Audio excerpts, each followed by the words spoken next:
बिस्मिल्लाहिर्रहमानिर्रहीम। काफ़ी दिनों से हम लोग ये सोच रहे हैं, बल्कि देख भी रहे हैं कि आइनी तरमीम का क्या बनेगा। और जो हुकूमत है वो बार बार जा रही थी मौलाना फजलुर रहमान साहब के पास कि आइनी तरमीम में हमें सपोर्ट करें।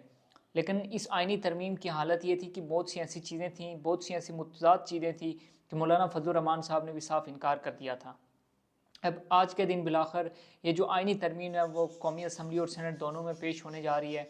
सबसे पहले तो मैं अगर आपको जो तादाद है जितनी चाहिए होती है उस हवाले से बता दूं, तो जो कौमी असम्बली में अरकान चाहिए होते हैं वो 224 अरकान, और सेनेट के अंदर 64 अरकान की जो हमायत है वो दरकार होती है किसी भी आइनी तरमीम के लिए।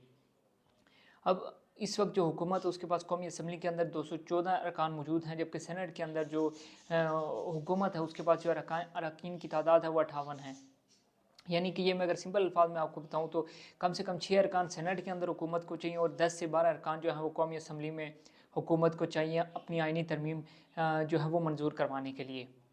दूसरी जानिब हमने देखा कि जो मौलाना फजलुर रहमान साहब थे वो नहीं मान रहे थे, लेकिन बिलाखिर वो कुछ तजावीज़ उनकी तरफ से आई और उनको मान लिया गया और मौलाना फजलुर रहमान साहब ने बिलाखिर जो हुकूमत है उसका साथ देने का ऐलान किया है। लेकिन क्या मौलाना फजलुर रहमान के साथ देने के बावजूद भी पाकिस्तान जो हुकूमत पाकिस्तान है उसके पास इतनी बड़ी तादाद है कि वो ये कौमी असम्बली और सेनेट से इस बिल को मंजूर करवा सके?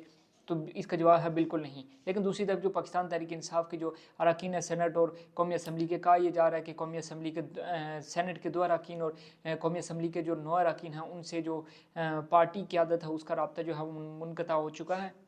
उनमें ज़ैन कुरैशी साहब का नाम भी आ रहा है कि उनका रब्ता भी जो पार्टी क़यादत है उसके साथ नहीं हो रहा। बहरहाल जो ये आइनी तरमीम है पेश होने के बाद अगर तो ये मंजूर हो जाती है, जिसके चांसेस काफ़ी ज़्यादा हैं कि ये जो आइनी तरमीम है जब ये पेश होगी कौमी असम्बली और सेनेट में, क्योंकि सेनेट का इजलास जो है वो पहले होना है, कौमी असम्बली का इजलास जो है वो थोड़ा लेट होगा। 6 बजे कॉल किया गया था और सेनेट का इजलास 3 बजे कॉल किया गया था, लेकिन अभी तक ताहाल जो है वो शुरू नहीं हो सका। लेकिन अब जो ये आइनी तरमीम है इसके पेश होने के बाद या इसके मंजूर होने के बाद अगर हम सिंपल अल्फाज में कहें तो आवाम का कोई फ़ायदा हो या ना हो, जो पार्टीज़ हैं उनका क्या फ़ायदा है?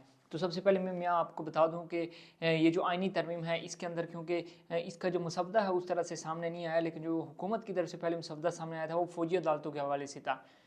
तो मुझे काफ़ी ज़्यादा ये गुमान हो रहा है कि जो हुकूमत है उसने जो तमाम तरह जो चीज़ें इस समय की हैं आइनी तरमीम में, पहली चीज़ तो चीफ़ जस्टिस के हवाले से होगी कि उसमें लिखा हुआ है आइनी मसवदे में जो मुबैना तौर पर जो गर्दिश कर रहा है उसमें ये लिखा हुआ है कि जो टॉप 3 जजेस होंगे सुप्रीम कोर्ट के, उनमें से किसी एक को चीफ़ जस्टिस लगाया जाएगा। यानी कि अगर इस वक्त हम सीनियरिटी लिस्ट देखें तो जस्टिस मंसूर अली शाह हैं, जस्टिस मुनीब अख्तर हैं और जस्टिस यहिया आफरीदी साहब हैं। तो अब जो 3 जजेस हैं उनमें से किसी एक जजेस का इंतखाब किया जाएगा।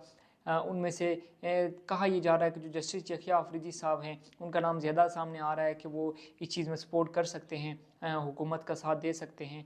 उनका यह आ रहा है कि वो उनमें से यहिया आफरीदी साहब को वो नॉमिनेट कर सकते हैं और उनको जो है वो आने वाले चीफ जस्टिस के तौर पर नामज़द कर सकते हैं। बहरहाल उसके हवाले से जो पाकिस्तान तहरीक इंसाफ थी उसको काफ़ी ज़्यादा खदशात थे कि जो पाकिस्तान तहरीक इंसाफ के जो बानी चेयरमैन हैं इमरान खान साहब, उनका मिलिट्री ट्रायल होगा और एक उस तरह से उनको उस तरह से सज़ा दिलवाई जाएगी। अब देखना यह है कि जब आइनी तरमीम पेश हो जाती है, मंजूर हो जाती है, जो मसवदा है वो सामने आएगा बाकायदा तौर पर मौलाना फजलुर रहमान की हमायत से, अगर पाकिस्तान जो हुकूमत पाकिस्तान है इस चीज़ को मंजूर करवा देती है तो उसके बाद जो आने वाले हालात हैं वो क्या बनते हैं।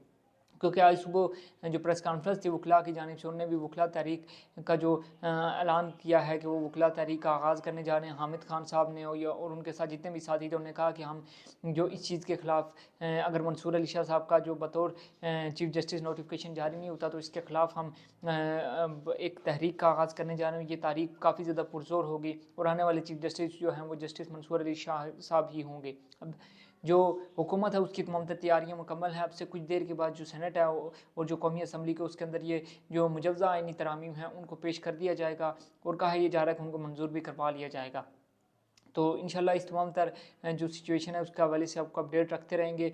आपने हमारे चैनल को सब्सक्राइब लाजमी करना ताकि जो आने वाली वीडियोज़ हैं वो आप तक लाजमी पहुँच सकें, और हमारे चैनल को आप सब्सक्राइब करेंगे तो जो लाइव जो सिचुएशन चल रही होगी, कोई भी प्रेस कॉन्फ्रेंस होगी, सेनेट की कार्रवाई हो या कौमी असम्बली की कार्रवाई हो, वो आप तक बर रास्त पहुँच सकेगी।